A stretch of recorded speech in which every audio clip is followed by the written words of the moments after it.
যে আমার পুলিশ জনগণের পুলিশ হবে, এই পুলিশ কমিশনার আপনাদের কমিশনার হবে। আমি পুলিশ কমিশনার নই, আসলে পুলিশ কমিশনার এই মহানগরের 12 লক্ষ লোক।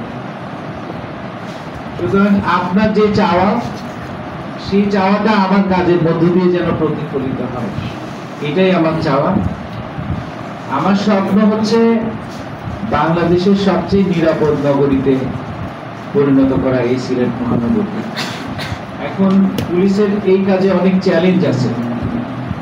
এই চ্যালেঞ্জগুলো আমার যেমন ভিতর থেকে আছে, যেমন বাইরে থেকে আছে, বিভিন্ন সমস্যা আছে। এই সমস্যাগুলো আমাদের মোকাবেলা করে আসলে এগিয়ে যেতে হবে। তো এটার জন্য সবচেয়ে বেশি যেটা প্রয়োজন সেটা হচ্ছে আমাদের আপনাদের সহায়তা।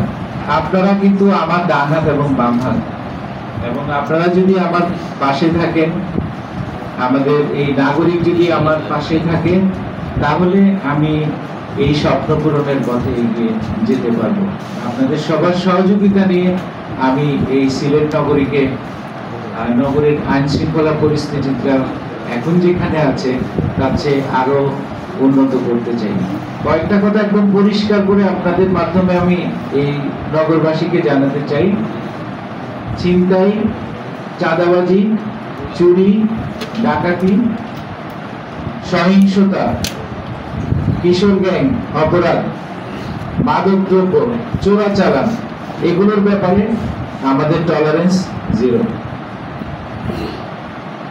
এগুলোকে কোনো অবস্থায় এই কমিশনার প্রশ্রয় দেবে না। এই সিলেট নগরী, এই পুণ্যভূমি কখনো সন্ত্রাসী এবং অপরাধীর অভয়ারণ্যে পরিণত হতে দেয়া হবে না।